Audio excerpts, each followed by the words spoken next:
Hey friends, I'm sitting on the floor mostly because it's really dark in here. I think we're in the middle of a storm, so I don't think it's gonna get any better. So I hope you don't mind. But welcome back to my channel. My name is Sarah from Pies and Pros. I guess I didn't get the hint that you guys are really interested in hearing me talk about organization and planning, but I've realized now that you're really interested in that, and I'm super glad because I love organizing, I love planning, and I love talking about it. So I'm happy to share with you today 5 tips to simplify or make your planning easier. I know that is something that is not common on YouTube. I know there's a lot of Notion accounts, tutorials, bullet journal spreads, bullet journal communities, and things like that, which are great and fantastic. And I personally use all of those things.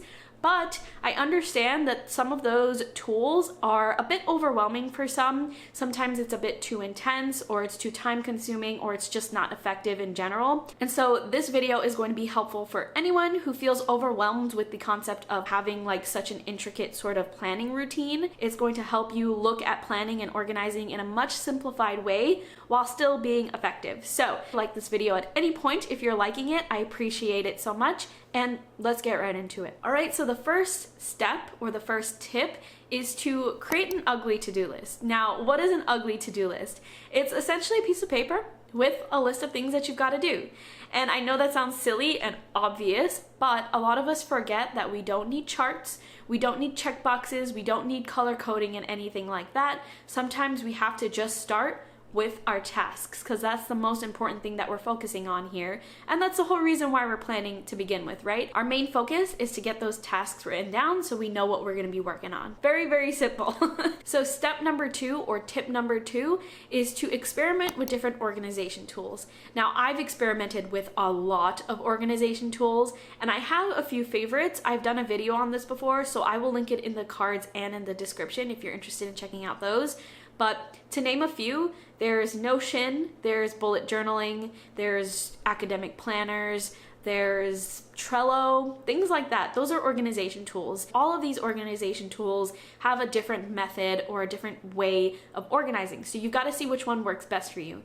And I would highly suggest sticking to 1 or 2 only. I personally recommend using 2 organization tools, one that is handwritten and one that is digital. And the reason why I recommend that is because if you're sitting at home and you're having like a planning session and you're just getting down what you need to get down, you can use your handwritten option. But if you're out and about and you need to reference anything, there's also a digital option there for you. So that's something that I personally recommend, but do whatever works for you as long as you're dedicating yourself to 1 or 2 organization tools at most. So step number 3 or tip number 3, which is kind of the gist of this entire video, is to simplify your planning routine. Now, what is a planning routine? I'll give you an example with myself. I was big into bullet journaling a few years ago, and every Sunday I would sit down for 30 to 45 minutes. I would design a spread, I would create the spread, I would fill out the spread and, have a look at it. It doesn't look like that for all different organization tools, but that's an example. And that did not work well for me. I very quickly abandoned it. And because I did that, I wasn't being productive because I didn't have my plan set out for the week or the month or whatever it may be. That's not the point of being organized and planning, right? You want to have something that's effective for you. And if it's not working for you, if that's too much work for you, then you've got to cut in some type of way. You got to simplify in some type of way. So what I did was I stopped creating intricate bullet journal spreads. I really simplified it, and instead of doing 2-page spreads, instead of having color coding, instead of putting artwork on it and things like that, I just do a simple 1-page spread with 1 pen and 1 highlighter, and that's it. If you're using something like Notion, you can simplify by deleting some of those subcategories or subfolders that you don't use. And I know that people get really ambitious with Notion and add a lot of subfolders. I've done that as well, and I've had to delete a bunch of them because I just don't use them, and that's not effective for your planning, right? So just cut them out. It's totally fine to do it. It makes things easier and more effective for you. Okay, step number 4 or tip number 4 is to separate your work and personal planning. That can mean something quite literal. That can mean 2 bullet journals if that's something that doesn't overwhelm you. That can mean splitting 1 bullet journal, 1/2 to your personal and 1/2 to your work. or having different categories in your Notion. I'm using these examples for most of this video, but these are not exclusive. You can use whatever it is that's working for you. Not only is this something that makes your planning a lot less confusing, a lot less muddled, but it helps with your work-life balance. I get this question so often. How do I balance all of the things that I'm doing work-wise, plus having a 9 to 5, with personal life and actually enjoying my life and doing personal things and fun things? And I separate the two.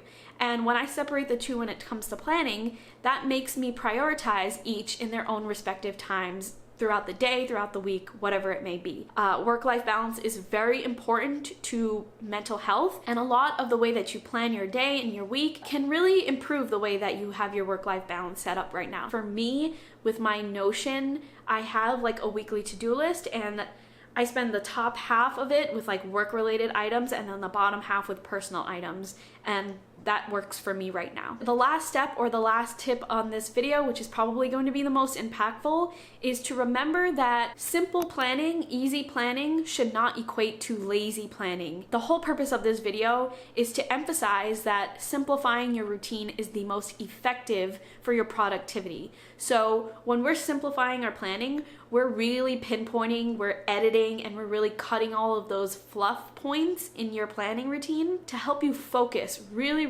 focus on your tasks and what you need to get done and how to be most productive. It's a way for you to really cut out all of the unnecessary, cut out all of that baggage, and make things a lot lighter for you, a lot less stressful and overwhelming for you, and make planning something that's actually approachable and actually accessible as a busy person, or just someone who just doesn't work well under a lot of intricate planning techniques or planning routines. I totally understand that some planning routines and some planning techniques, the micro ones especially, can be too much, can be overwhelming. Simplifying your planning might be the best way for you, and that's why this video exists, because this video is going to be helpful for you. Okay, so that ends my list. I will say before I go that it took me many years to get to the point where I'm at right now in terms of organization, and I know a lot of people are inspired by the way that I organize and plan, but it was not an overnight switch. And so if it doesn't take you overnight,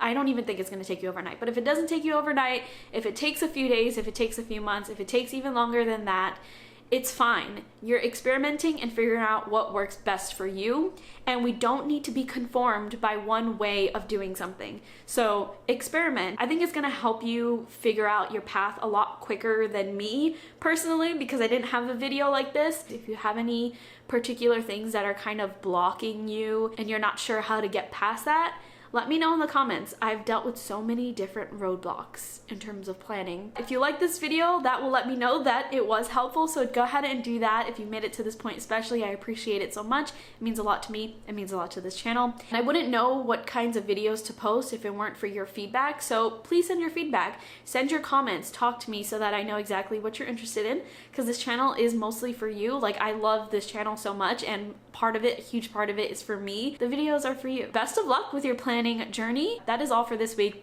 I will talk to you in the next